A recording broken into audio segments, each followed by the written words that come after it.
ఓటుకు నోటు కేసులో ప్రధాన నిందితుడు రేవంత్ రెడ్డి కుమార్తె నిశ్చితార్థం ఘనంగా జరిగింది. మాదాపూర్ ఎన్ కన్వెన్షన్ సెంటర్లో ఈ కార్యక్రమం నిర్వహించారు. రేవంత్ ఒక్కగానే ఒక్క కూతురు నైమిషారెడ్డి నిశ్చితార్థం సత్యనారాయణ రెడ్డితో జరిగింది. భీమవరానికి చెందిన RR travels owner Venkatreddy Lakshmi Parvathi కుమారుడు సత్యనారాయణ ఫారెన్లో ఇంజనీరింగ్ పూర్తి చేసినట్లు సమాచారం. రేవంత్ కూతురు కూడా ఇంజనీరింగ్ పూర్తి చేశారని తెలుస్తోంది.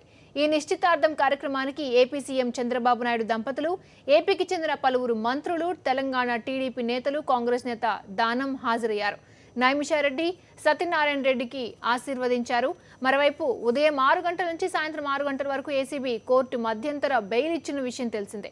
ఈ నేపథ్యంలో ఉదయం చర్లపల్లి జైలు నుంచి రేవంత్ నేరుగా ఇంటికి చేరుకున్నారు. అక్కడి నుంచి సంప్రదాయ దుస్తులు ధరించి భార్య, కుమార్తెతో కలిసి నేరుగా ఎన్ కన్వెన్షన్ సెంటర్కు వెళ్లారు.